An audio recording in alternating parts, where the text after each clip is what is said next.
Welcome, everyone, to the Ashen Forge, episode 15. We have a very special guest with us today. Mr. Steven Sharif joins us himself to answer some questions. So thank you, Steven, for joining us. Whoops, sorry about that. I mean, thank you for having me. Appreciate it. I'm excited to chat with you guys today. I love watching your guys' show. You always have very interesting theories and topics and discussions, and I take a lot of pleasure in hearing the community, theory craft. I think it's really cool. Well, we definitely have a lot of passion about this game, so we are all very much looking forward to it, and we really do thank you for joining us. So absolutely. And for people who have joined who have never watched us, we do this every other week, and I am Phantom X, and I'm joined by Diggs and Legendary Neuro. And so if you enjoy this show, jump back and watch us in 2 weeks. But anyways, Diggs really set a lot of this up, so I'm going to let him kind of take over because I know he has a lot of things. We all have a lot of questions, but we're going to start with Diggs and just kind of see where we end up. So take it away. Yeah, we rant a lot on this show, so I don't know. I think just myself alone, I have way too many questions to fit into an hour. But so I'm going to start with some speed questions, and I think I'm going to try and run through most of mine because these should be fairly quick. So we have to start with the ubiquitous Agellos question, which is, when is Nodes Part 3? Oh my God. All right. Same answer. Honestly, it is something that we want to take our time with, making sure that it is containing the information we want it to contain, and it has the visuals to really show the difference between a year ago and today. And the answer I can give you is soon. Trademarked. I'm sorry. That's what I'm expecting, but we have to ask anyway. And I'll have some specific questions about nodes a little bit later, so hopefully you'll be able to give us a little bit more detail. But Sayo Prayers from the forums asked about the format for last names. He's hoping that there will be a space in between, so he could have Sayo as his first name and Prayers as his last name instead of a hyphen or having to put So we're planning to have that information available on both the character sheet as well as on, if you choose to show this on the website, on your character website page as well. However, as a representation in the world above the character's head, there will only be your character name, which would technically be your first or last. It's really up to you how you want to show it. Okay. Yeah. All right. Okay, so I'm wondering, because you've said many times that you don't want Ashes of Creation to be a murder box. So I'm wondering, what are two examples of previous MMORPGs that you would put in the murder box category, so we have a better idea of what types of games you think of as murder boxes? Yeah, that's a good question. So I would say that there was, on occasion, when I played Lineage 2, there was on occasion where it had the ability to be a murder box. And the reason for that, although it had a flagging system that was similar, it did not have certain safeguards in place for people creating these PK alts, where basically you would level up a tune and then you would put worthless, starter level gear on it, and you would just log that tune in to go murder low level characters, and you could do that all day long if you wanted. What we have in place to kind of prohibit that type of interaction is that as you gain corruption, which in Lineage it was equivalent of karma, but as you gain corruption, your battle efficacy diminishes for PvP only. So eventually, after a certain number of PKs, your ability to kill other players will be diminished to the point of nearly impossible.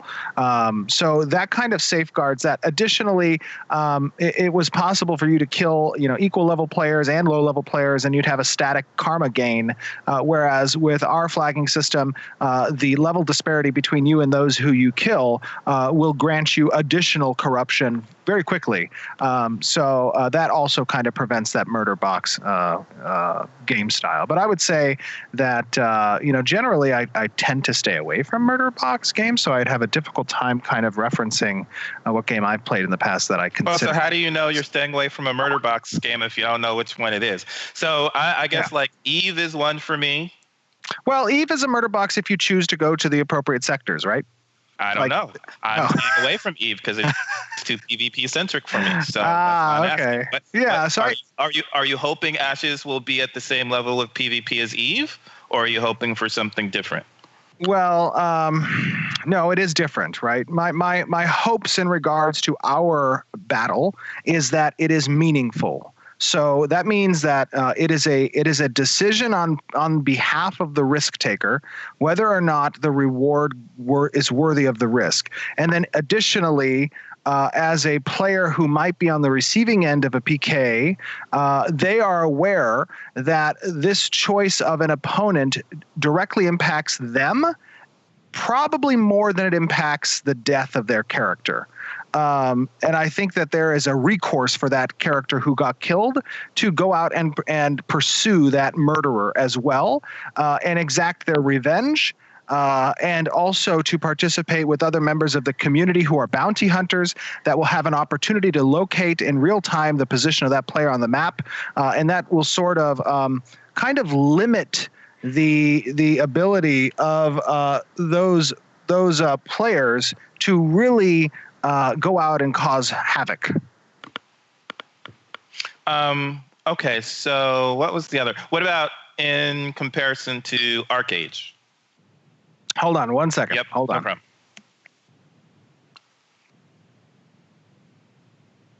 Sorry about that.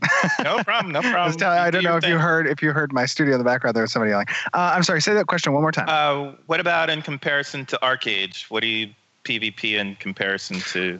Well, Archeage, there were really very little penalties applied to character deaths. There was a experience debt, and you could the experience debt was trivial because you would visit a Nui shrine or whatever and pay a small gold amount that never really scaled with the development of the economy, and then that was gone. Additionally, it's a faction-based game, so you were told who your opponents were, you were told who your friends were, and you had no choice over the matter. You pretty much knew in any territory that you went to what the system of PvP mechanics were, whether it was a peace zone or whether it was a PvP zone. So if you were to take risks, it was of your time and choosing, depending on how you moved your packs and what zones you went through in order to move them.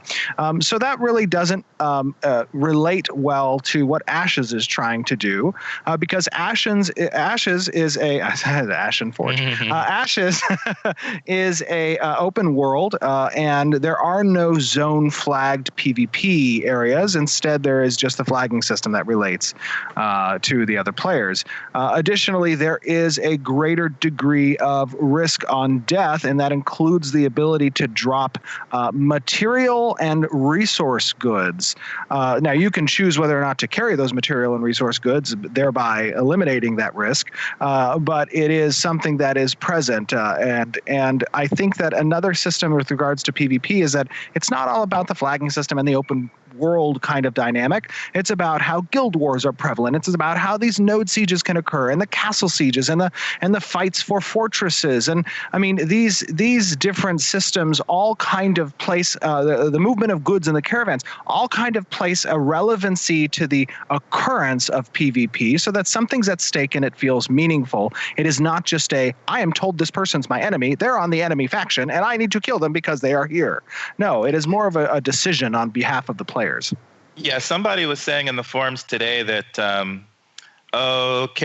raiding caravans at max level is going to become so boring, you're just going to be farming them. And I was like, the reason to attack caravans is not to farm. The reason is that they're going to be moving goods that will help them build up their defenses, or they're going to help them build up their siege engines, and you need to stop them. Or absolutely, they're going to be building up their node to they need these resources to make a metropolis, and you don't want them to make a metropolis because you want yours to be the metropolis. So you got to raid their caravan.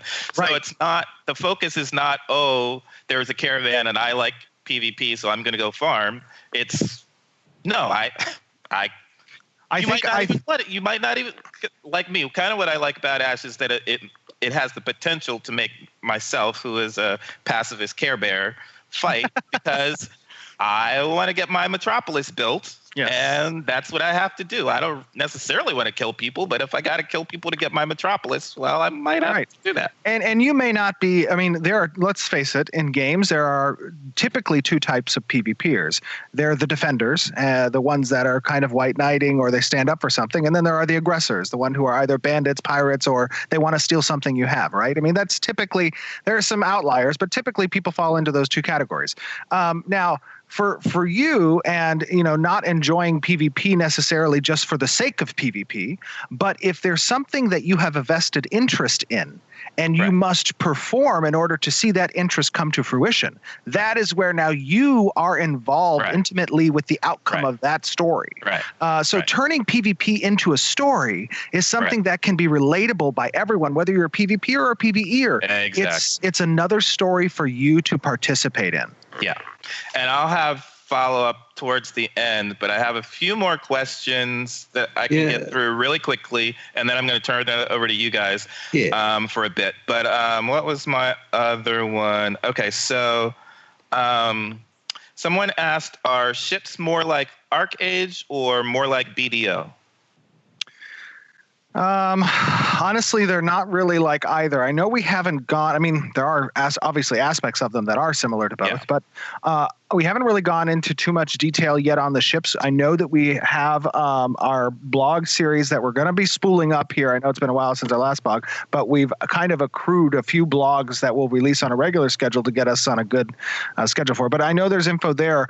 What I would say about our ship systems is that ships have their own class of vessel. And the class that is related to the vessel has a certain purpose, both in battle, in PvE raids, in transportation, and all of those things are kind of unique in that sense. I haven't seen it really done in another game before. So those classes of ships are going to be obviously things that people can build multiple types of. They'll be able to summon these ships. That's similar to Archeage, right? You can summon your ships up, but you'll need to summon them from land, which means that if something happens to your armada out at sea, you won't have backups to just summon immediately in the middle of the fight again. That means that, again, those encounters, those battles are going to be meaningful. If you eliminate your opponent, their ability to out in the sea get back up and running again will not be capable. They'll have to do so from shore somewhere, from some port or harbor. Yeah, I had a discussion about zergs, and it was mostly a semantics discussion, but they couldn't grasp the concept of zerging being non-existent, or really, if existent, difficult. To do really well in Ashes is because you can't gather people to the zerg. That's absolutely correct. That is absolutely correct. So part of what I've experienced in my MMO past is that servers tend to devolve into a two-sided zerg fest, where you have, or if they're lucky, or you have it completely oppressed by one zerg and they control everything, right? Now, you have to identify how zergs work in order to know how to stop them from forming, in a sense. Sure, we can't keep players from forming organizations and alliances and relationships with each other, and we don't want to do that. They should be able to. However, the reachability of that zerg throughout the server is diminished in Ashes because of the way that travel exists.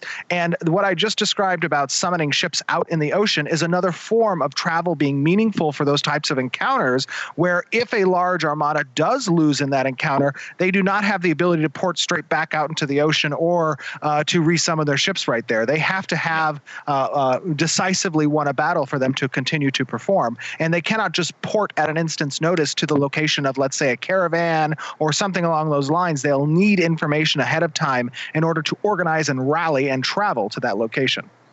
Yeah, and I think with regard to caravans, as I was saying in the forums, is that your ability. The caravan is moving, so the ability of the zerg to, if it's far away, they can't catch up to the caravan. So that's going to be, you can't send out your alert, hey, we found a caravan, and everybody come. Yep. It's kind of going to be local, but absolutely.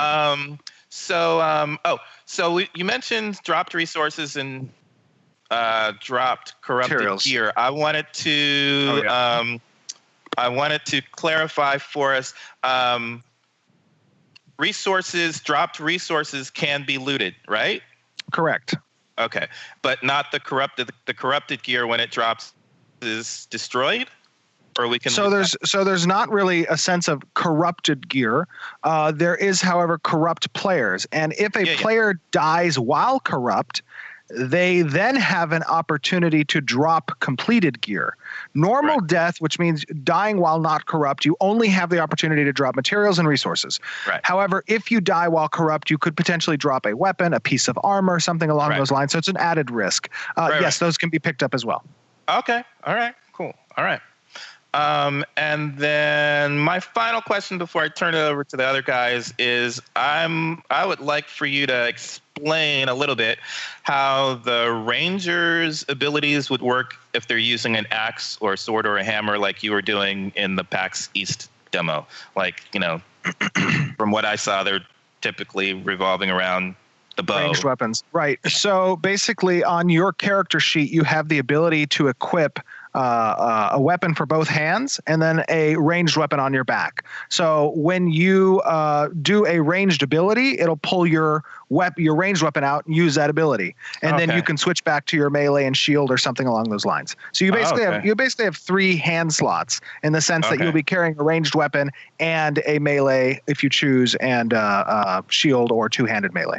But how does that happen? Because the way it seems set up now is that the first key is the weapon ability. So you would have to toggle that weapon ability. That's correct. Yes, you would have to choose your active Q ability. That is right. Okay. So what you would do is you would set your main hand. Do I want my main hand to be my ranged weapon, or do I want my main hand to be my melee weapon? With regards to skill usage, for example, with the Ranger, if you have a ranged skill, it'll automatically swap regardless of what your main weapon hand is. But for the combat ability, for the auto attack, quote unquote auto attack feature, it would be your chosen weapon. Great. Yeah. Okay, guys, jump in. I can keep going. So the thing that I was wondering about, you had talked about stringent punishment for attacking other players and corruption and all of that. But if I remember correctly, you actually wanted some amount of players to be villains, to be those bad guys, to not have it completely, sunshine and rainbows, but that there are people that are the agitators. And so I wonder, what are you going to do to support their added risk and reward them for going down that path? Is there alternate advancement? Do they grow a posse, get a camp, etc., as they go along in their villainy?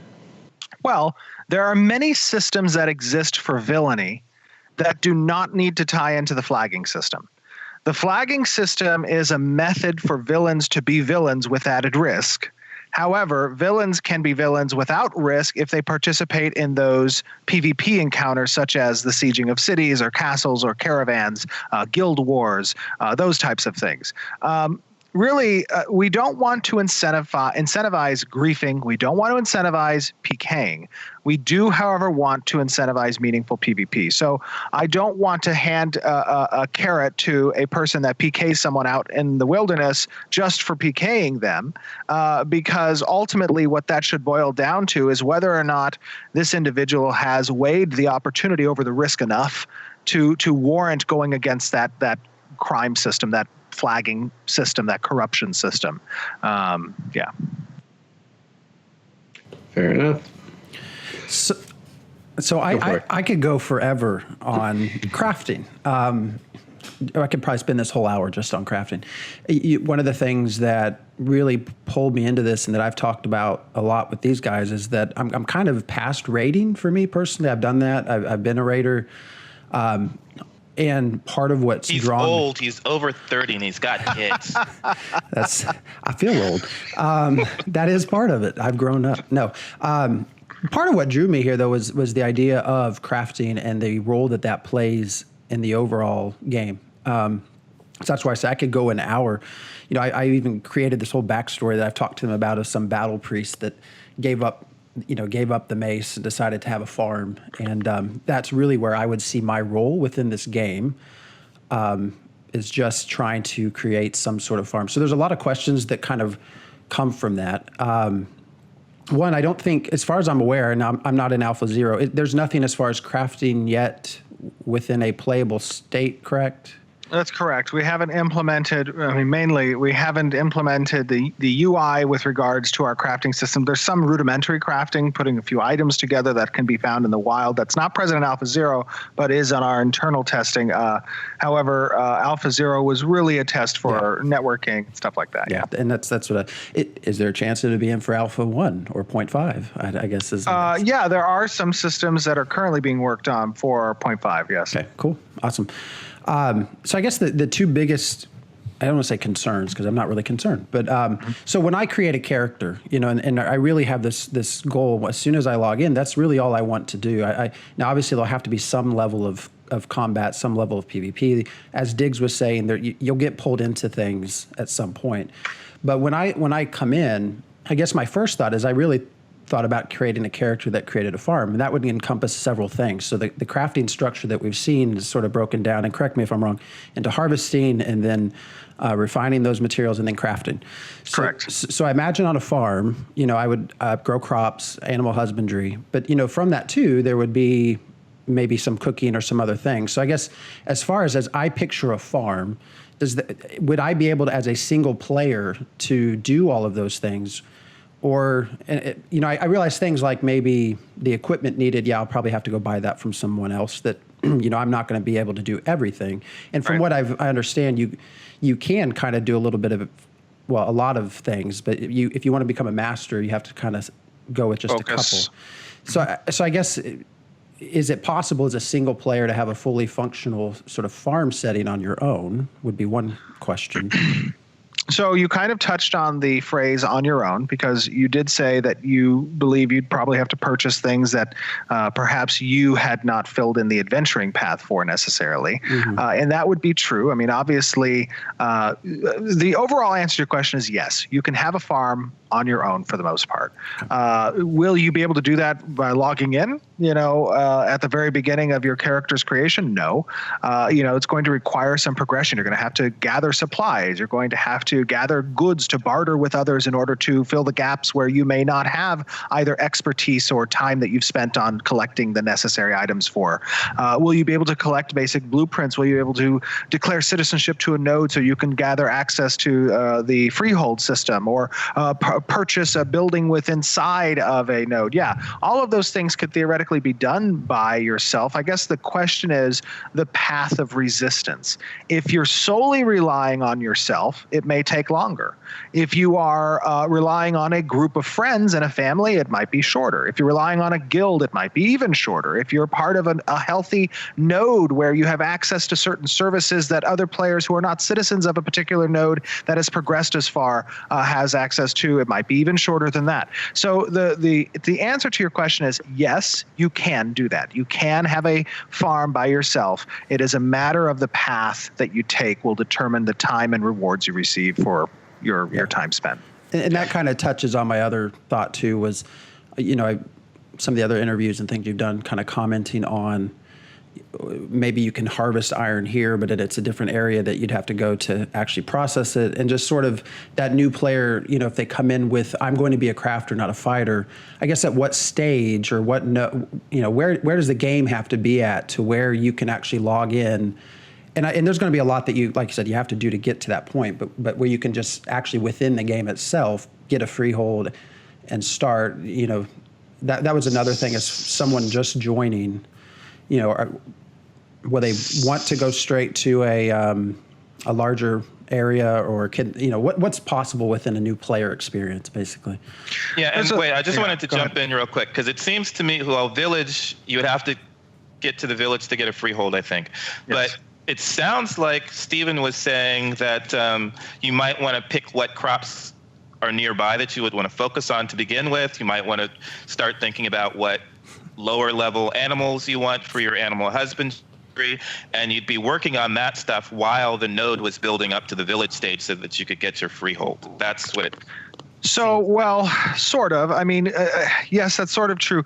With regards to how resources spawn in the world, you're going to go out and you're going to explore, you're going to adventure. You will want to focus on a particular economy avenue. Okay, so I mean, I played a big economy game in many MMOs that I've always touched on, and usually whenever there's a market with supply and demand, you're going to take an approach at that market, and your approach is going to include, how can I kind of corner the supply end of one of these particular demands? Am I going to be the dude who gathers the flowers, or mines the ore, or creates the alchemy components that builds up to the item? You as an economist and a person who wants to corner a certain part of the market to kind of generate these goods or become a farmer of these things, you need to approach it with a specific avenue in mind. Whoops! Sometimes it gets a little dark in here if there's nobody. Yep, happens. Where did my lights go? Lights, come back. Oh, there we go. Perfect. Sorry. It's probably not that bad if it goes off again. But anyways, you wanted to make an avenue. So again, when you're going out in the very beginning, right, as Diggs was saying, you're kind of waiting for the nodes to form. Where does the village come into play? And what have you done until that time? Well, you can go out and you can start your gathering profession, right? Because in order to become a processor, you must have land to work with. You must have infrastructure. So you can't really go down too far into the processing path until you've had that infrastructure set up. So you're going to go out and you're going to start to gather things. You're going to start to mine things, and you're going to prep for when you can secure the land at the village stage and above. And then the other thing is, as a crafter, you're going to want to know where certain recipes can be fulfilled, which nodes have the capability of creating what you've processed material that you've gathered for, and then you're going to want to plan out your route to either transit the goods there or make sure that you're situated in the area so that you can go out, collect, and build in that area as well. So there's a lot of planning that's going to be necessary on your end, especially if you plan to go it alone as a player, in order to prepare your approach to the economy. So many questions. One more. But I have a question for you, Phantom X, because and what's your concept of alone is? Well, because it seems like you would want people to come to your farm. Well, yeah, I mean, as a sole owner of a farm, unless, and this was another question, Steven, I can either hire, a caravan will have people you can hire. So could my farm hire people, or can I share that with other players? Like, can I give them permission to do things as a group per se, or because that's something I wasn't sure of either. Is it only I can create things or not? No, so a caravan can transit goods for multiple players. One caravan can. And that is kind of a family or group dynamic that can be applied to the caravan. So it can be a co-op caravan. And then with regards to access to certain services, I think we have right now that's planned is to have a limited number of affiliations you can make with other accounts, with other players, that grants them a shared access to certain services that your freehold may offer, or that your processing centers may have available. Okay. Well, that's why I said alone. I don't plan to be completely alone in an MMO. Yeah. But so one more thing before I know you're wanting to jump in, Diggs. No, I want to remind you of something. But go ahead. You might I want have to a question. Introduce a term, and this is sort of one of my other questions, sort of PvP crafting. Will we be able, since there is a element of villainy and those sorts of things, as a crafter, can there be some player versus player within crafters? So, can I come in and sabotage someone else's work? Is that something that could ever be possible? Or to a degree, you can. I mean, if right now, the way that it's set up is if you go and you lay down your freehold and set up your processing power with the different buildings on your freehold, and someone comes and declares a siege against your node that freehold is under, if the siege is successful, players can go throughout the land that village had dominance over and destroy player-built housing, player-built processing structures, player-built freeholds. And in a sense, let's say you become the master crafter on the server, and for the past 3 months on this server, you're the only dude that can make the dragon bow, and you have the market on this legendary bow that's sought after by 16 classes out there who really use this bow, right? You might choose not to sell this bow that you craft or work for certain people on the server who you don't like. And those people might be upset with that, and they may lead a campaign to siege the city in which you have placed your crafting base at, or the city in which that bow is craftable at. If they're successful, then you've lost your ability to craft that bow until you build it up again.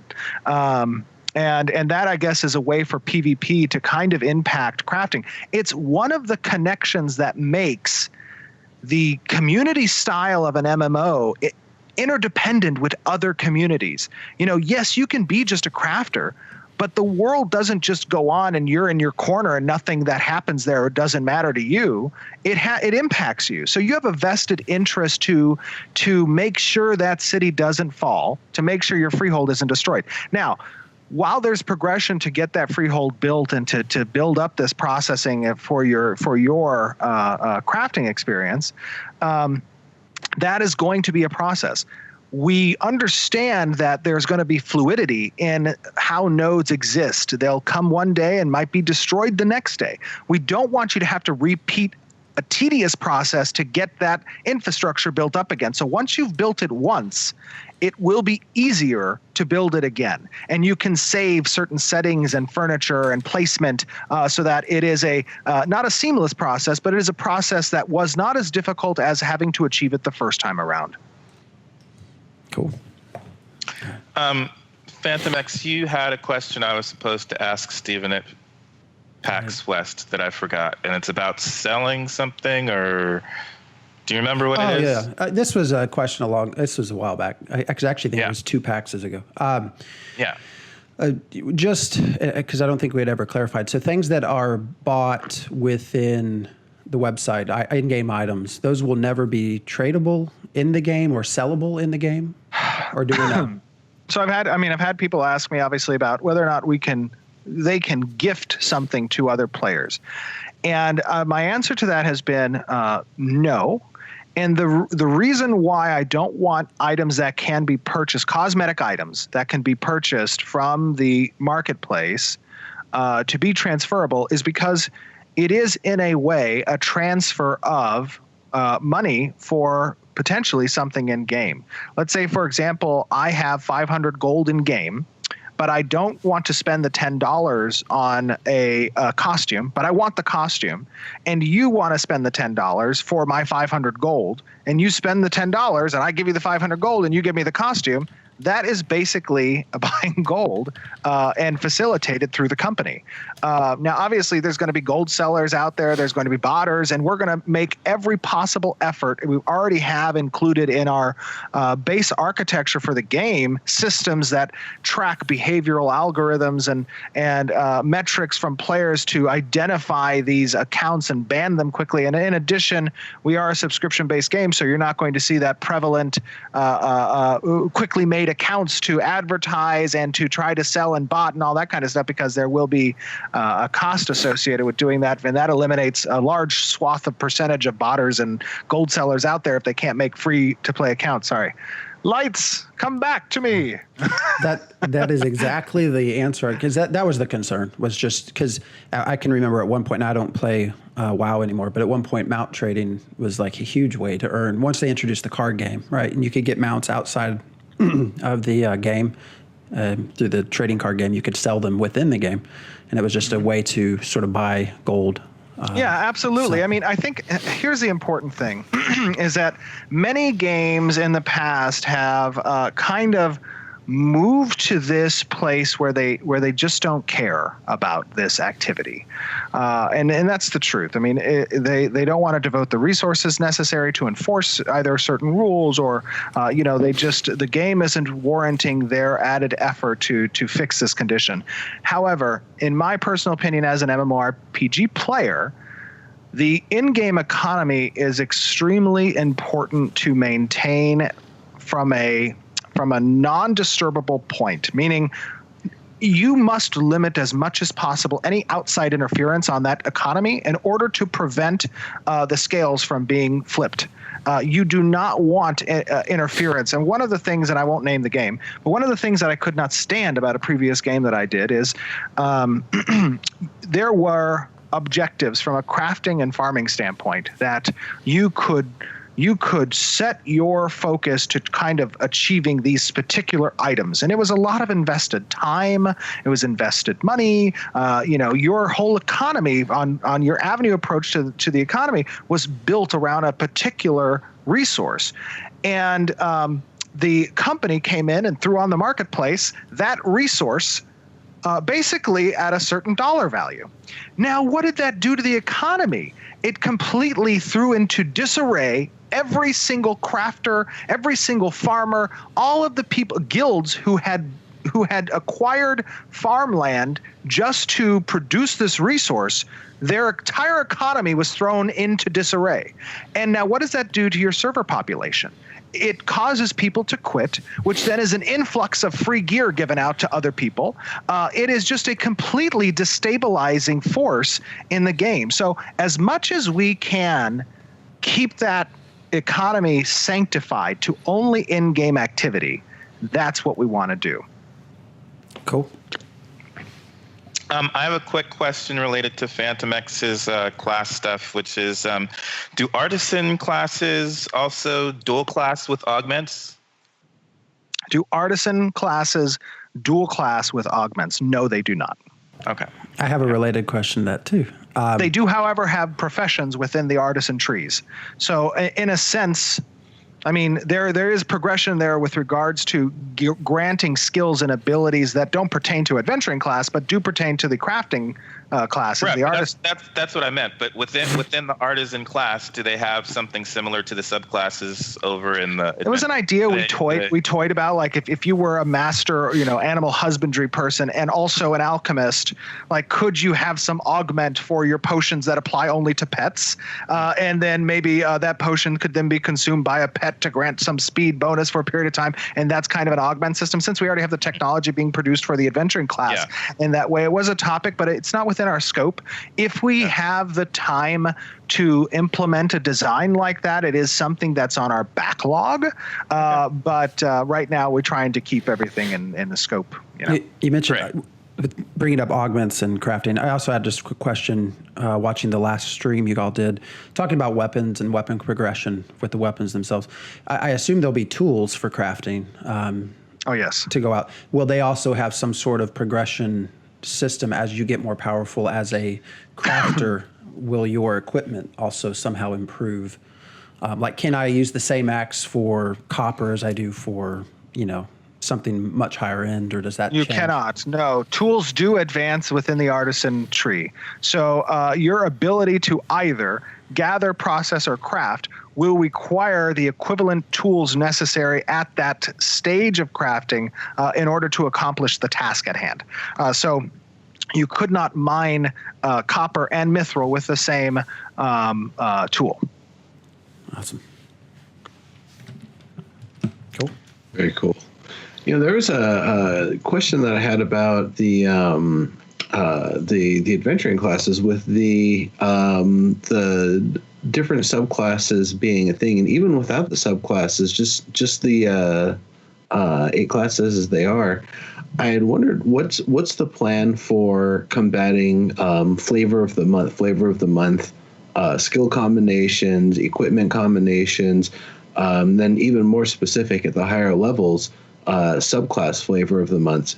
Is there something that's going to be done more on a balance side? Is it going to be more of an unseen hand where, certain creatures in the world just respond to certain attacks differently over time. So the flavor of the months eventually kind of get weeded out as the creatures kind of resist those abilities and kind of counter them.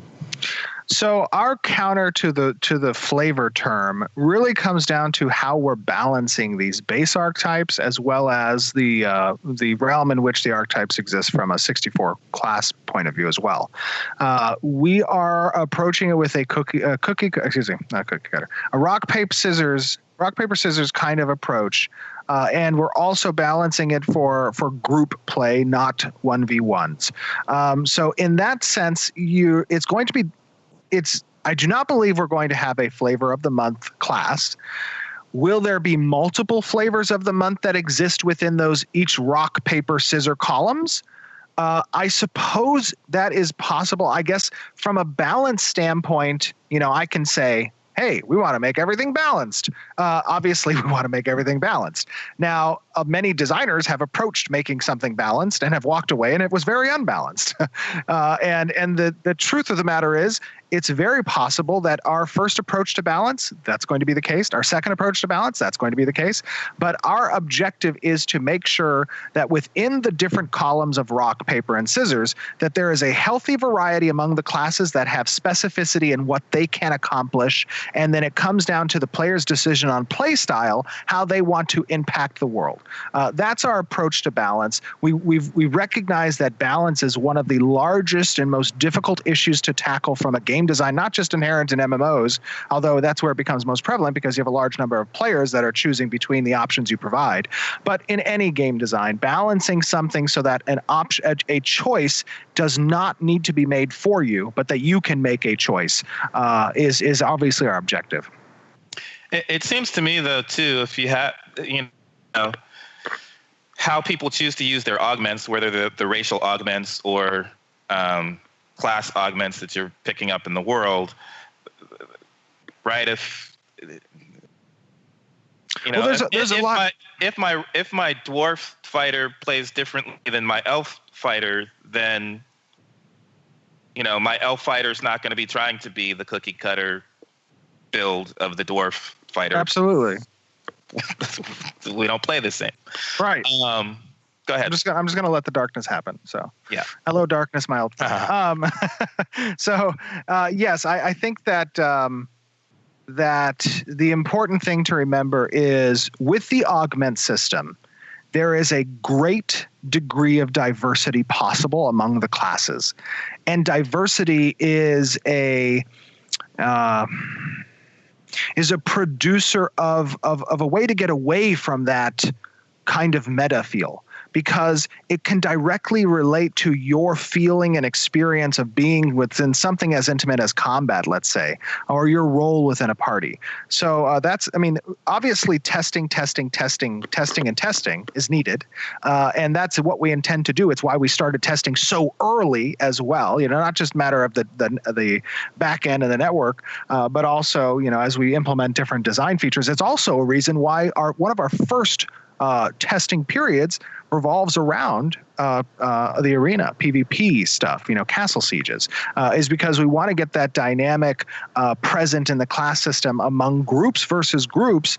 And then from there, it's funny because a lot of designs, a lot of productions kind of leave PvP as an afterthought. And that's why sometimes it's not as fun as well. But from our perspective, it's if you can accomplish something as difficult as balancing PvP, then balancing PvE afterwards, or not even afterwards, but during that is something that's going to be easier in our opinions. So yeah, I think balance is a very important part. It's something we have a strong focus on, and testing helps with that a lot. You mentioned castles, and we had a question from chat about if you have multiple guilds working together to obtain the castle, how is it determined which of those get to own it? It's going to be the guild leader or his lieutenant that he chooses. He can choose one.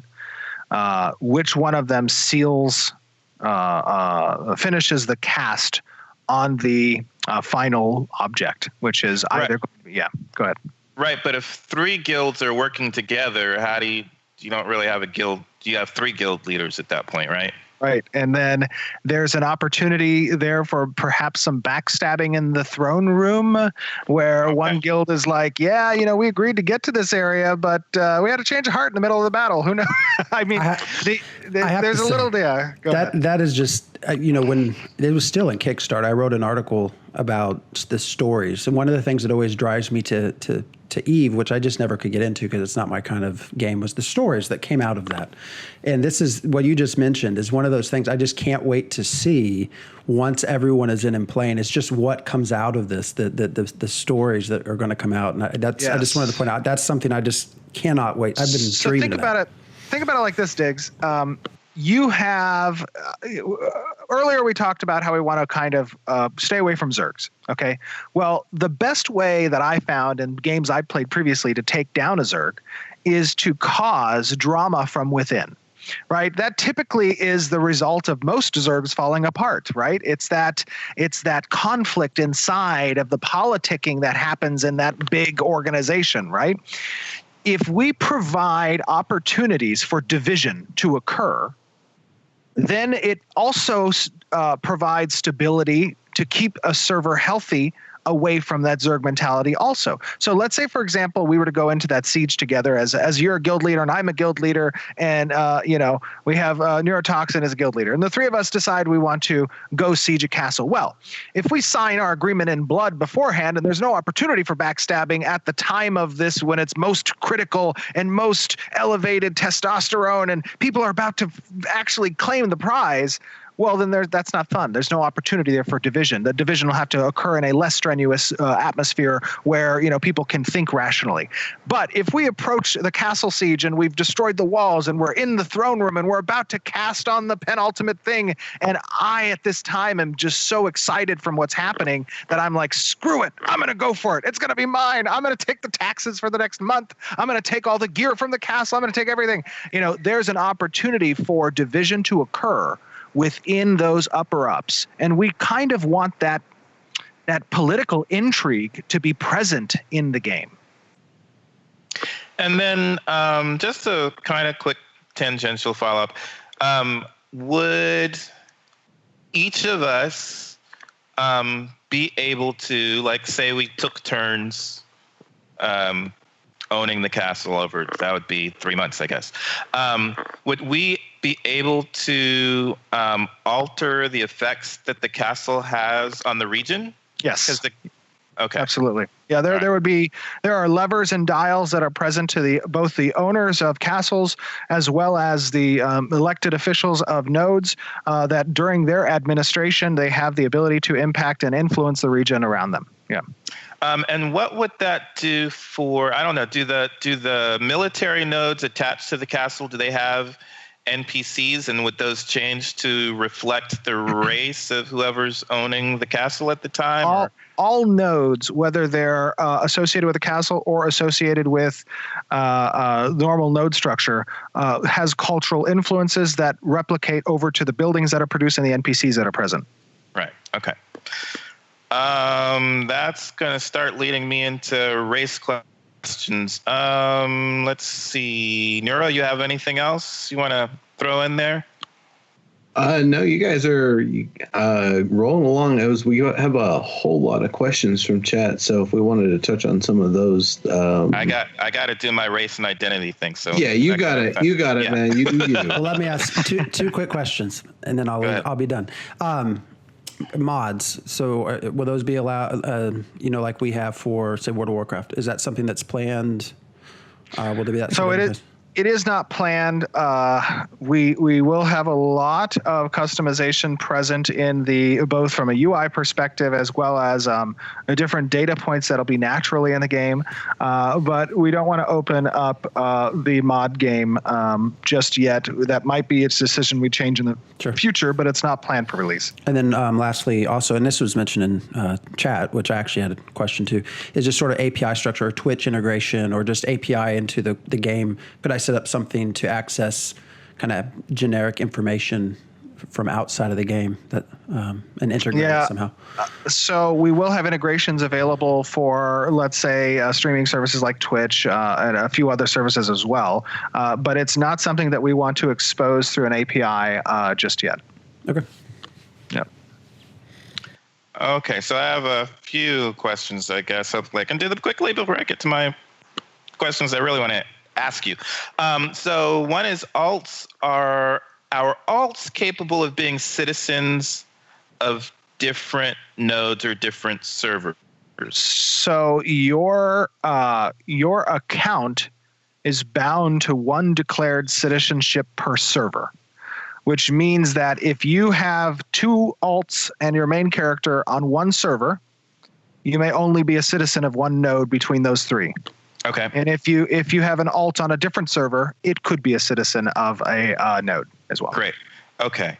And then, right. So but freeholds specifically are locked 1 per account. Correct. Right. Yep. But if you're saying that if I put an alt on a different server, I could have like in node housing or like at least an instanced house. Correct. Yes. Yeah. Okay. Great. That's what I was hoping for. Okay. So let's see back to classes really quickly. So as, for example, because this came in through the tank discussion topic, is the Guardian generally such a super tank that it would be laughable for a Night Shield or a Spell Shield to be the main tank in a top-end raid? Or should any primary archetype subclass generally be viable as the main tank? I would say any primary tank is viable and absolutely not laughable from an upper end raid. Yeah, absolutely. Yeah, okay, great. And then, so my understanding was that secondary class augments are toned down versions of the primary class abilities, and that secondary healers can only self-heal. So can you elaborate a little bit on how, 'cause, I mean, you've given examples like teleport and stuff like that, but is it just the paladin that will be able to only self-heal, or will there be other secondary healers who might be able to do stuff for the group? Yeah, so when you pick the cleric as a secondary class, you gain the 2 of the augments are life and death, basically. And choosing life augments on certain skills will have the ability to both potentially impact others to a degree and give them life-giving benefits to a degree through your skills, and also provide healing benefits for yourself through your skills as well. So there is pretty much any class that's going to choose cleric as a secondary class will have the ability to pick from those augments to influence their skills to affect the life of others around you and yourself. Okay. And are these, because you've said that we don't gain new skills. So are these Correct. lesser versions of the primary abilities, or it something changes else? Yeah, it changes the primary ability to some degree, right? Depending on how the I hear a couple of guys are playing Friday Night Magic in the conference room, and there's some. I just heard one of them say, "No, I'm going to ask Steve." So I'm sure there's some rules question that they're asking. Okay, sorry about that. What was I totally got distracted by? Cleric has secondary abilities, and they will change the primary abilities to some degree. Okay. Yes, they will change it to some degree, and that degree depends on the augment that's applied to it, right? Okay. Yes, you only get active skills from your primary class, and that active skill could look totally different after an augment gets applied. It really depends on what the augment is. Right. Okay. All right. So let's see how. I have some node stuff. I have some race stuff, but it's mostly race and identity stuff that is affecting node, I think. So I think the first one I had is, so what are the ramifications of node advancement with regard to race? So when we advance a node from, say, a stage, from the town stage to the city stage, could that potentially change based on race contribution? So it was at the town stage, it was an elf, but now predominantly it's yes. Right. It could change cultural influence between the stages. Yes. Okay. And then how do the ZOIs work when they spread out? Would it be possible that if I have a city expand into a metropolis, and let's say it's a Jealous's city, and he's got a dwarf city that he's expanding into a metropolis, and I've got an elf town nearby. Would that ZOI potentially engulf my elf town if it was close enough? Yes, it would. Okay, it would. So, so there's a few metrics that are node expansion programming adheres to, few rule sets, right? And those rule sets kind of depend both on proximity, they depend on accrued experience, they depend on attrition and other node development rates in the world, and that kind of determines this direction that, basically think about it like this. ZOI, zones of influence, are pretty much borders, right? They're borders, that's what they are. And that border can end up starting to look like a country, a nation, right? And at the metropolis stage, you're going to have 1/5 of the world encompassed with your borders. And what that means is there's going to be many other nodes that exist as you expanded that you enslaved. And I mean, I don't mean enslaved from a slave standpoint. Right. I mean like you they are your vassal, so to speak, right? And that forms this country, that forms this nation. And then, so because it's a Jealous and he hates elves, I'm assuming he would want to alter that elf town that became a part of his country. Now, would that he wouldn't have the ability to impact any of the decisions within that node that becomes the vassal. Instead, what happens is the parent node begins to take all the experience that is committed within that zones of influence that it's taken over. So that's the first thing. The second thing is it now takes a cut of all taxes.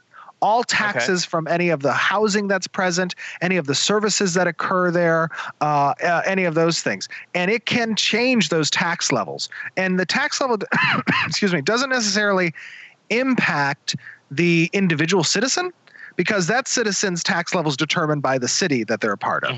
But the city's take, that gets taxed by the parent node. So what would happen if a Jealous decided he wanted to siege the town so that he can turn it into a dwarf? So there is we call our affiliation tree, right? The affiliation tree starts at the, I don't necessarily want to say which starts because we're still determining that, but there is guild affiliation, there's party affiliation, there's raid affiliation, alliance affiliation, there's citizenship affiliation, there's society affiliation, there's religious affiliation. All of these things have some hierarchy.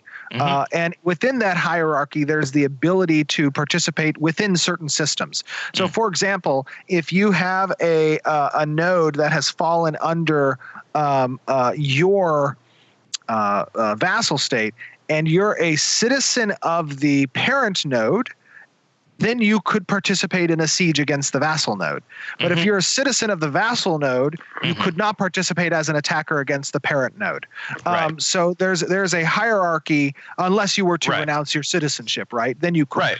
And so what I'm gathering is that if a Jealous is the parent dwarf and he's overcome this elf town and he hates elves, he could siege that so that he could build it back he could rise up and tell the other citizens of the other vassal states and the citizens of his own node, these elves are in sedition to the king and they must be eliminated. Come with me and we shall siege this city and raze it to the ground, and have this whole, whatever. Yeah. I think Jealous is a little RP oriented, which is great. Yeah. But no, I love RP. So Yeah. no, I would say that yes, that's possible. Absolutely. I hate And to so interrupt I know you, there but we 5 are. minutes, but I'm going to keep going until Steven leaves. There's no more. We've got 5 minutes. Go ahead. What did you want to say after that? I was we had 5 minutes like 4.5 minutes ago. So, Okay. Well, I got a few more questions, but go ahead. no, I don't have any questions. I was just saying I know Steven has another show to do later. Yeah. Sure. I do have And we can I only have maybe 10 more minutes, so it's going to be 10 more minutes max. But so what are my other race questions related to that, though? So is there incentive to, because you said previously that you want race to be an identity and you want that identity to matter. And so it seems to me that there's going to be other features tied to having a predominant race than just the architecture or just the cosmetics of an NPC. It seems to me that the NPCs that are there are meaningful in terms of the quest lines that come up, the tasks that come up, the narrative of that town, and also racial progression. It seems to me like you might want to have a Nakua city or metropolis in order to reach your max. Right. So race matters because narratives have paths that also are influenced based on the primary contributing culture to the node, right? And within that node that has, if you're in Nakua and you're in a Nakua node that's predominantly Nakua, you're going to have certain services and or abilities as a member of the Nakua race that other races may not have access to. They may have alternates, right? Mm-hmm. They may have alternative quest lines, but they won't have specific ones. Now, those specific Nakua quests will then relate to the meta-narrative that's present in the world. Mm-hmm. And they'll start to direct some of that meta-narrative. And that'll be beneficial for your kind because it will unlock certain content for your race that other races haven't unlocked yet. Mm-hmm. So there is an incentive there to see progression along that line. Now, in order to curb the progress of a dominant race, there is an attrition. And that attrition on experience and influence is heightened based on the performance of the race in the world. So if all these nodes are orc nodes, then their attrition rate is very high to compete with the cultural establishment of new nodes because they have more influence in the world and popular opinion is against them in their outlying regions that they do not have influence in.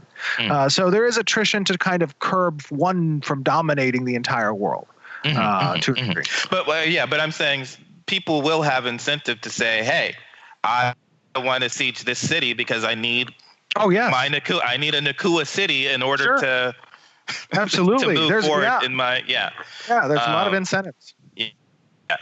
Okay, and then so one, I have to thank you for the way you're doing races. There's no race wars, inherent in there. I have been asking for Inuit dwarves or Asian dwarves or everything's always European. So I'm liking that. We don't have just primarily European dwarves and primarily European-based elves and things like that. Yeah, the Nakua have a nice Polynesian kind of influence, I think. Yeah. And then the Pyrae, I hear, might be based on Native Americans.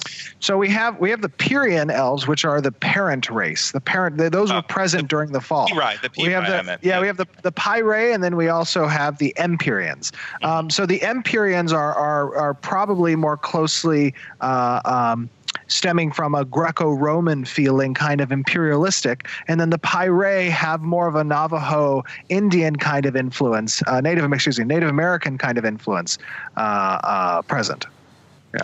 And then I'm glad to see that we got some non-European cosmetics in this month's package. But even within the human, so typically we have a very we've gotten to a place where we have a very robust character creation, so we can basically create ourselves if we want to. But that doesn't always translate to the culture. So like I'm seeing among the human costumes that I've seen so far, they're still very European, but I'm wondering, I would maybe like to have an African or Middle Eastern or East Indian costumes for my humans as well. So it was very important when this was almost 3 years ago now, where as I was detailing out the designs for the game and the cultures, I kind of began to take notes on which cultures had influences, and I wanted to diversify those influences to represent all real-world cultures to a degree. So you will see in the different races that are available from a player character standpoint, a lot of different influences that reflect many cultures in the world, not just European, not just African, not Mesoamerican, these cultures are going to be present in many of the races. Yeah. Great. And then my last area, I think, is LGBTQ identity. I'm wondering what your stance is on that game. I was in a discussion for EQ Next of 2014. Someone was asking about supporting gender fluid identity. I didn't even know what gender fluid identity was at the time. So I was like, they were asking for pronouns and things like that. And I said, I can see that for transgender. Like you want to have gender neutral pronouns or something like that. Are there plans for supporting things like that in Ashes of Creation? There are not plans for gender neutral pronouns. However, our marriage system, which will be present, does not take into account gender. So two individuals of any sex will be able to utilize the marriage system. And we feel that that's pretty important to really reflect the nature of the cultures in Ashes of Creation, that it does not have that conflict present in this fantasy world that we may have experienced in the past in our real world. And that's a good place, both from a sanctuary standpoint for people who are maybe experiencing that in the real world, to kind of get away from it in the fantasy world. We wanted to provide that type of outlet. Okay, and I think my real final is about the representation among the gods and perhaps the NPCs that initially own the castles. I'm hoping that those NPCs will still remain influential entities even after they're ousted from the castles. Yes. But what about LGBT representation and racial representation among those heavy? I can say that there is representation within the narrative, both from a hero-heroine standpoint and from a villain standpoint, that it will not just be as binary in previous narratives that have come before our game. There will be presence for that in the overarching storyline. Great. And it seemed like you were shaking your head, yes, that the NPCs who initially own the castles will remain influential, or likely to remain influential characters even after. Yes, so I mean, we have a primary antagonist in the storyline, right? We have a particular culture that we haven't touched on at all, and we don't want to from a story standpoint really that much. You may see some information come out later with regards to it, but for the most part, those NPCs that occupy the castles before they're taken over by players do have a very important role both in the story as well as in the antagonist aspect of the world. Yeah. Great.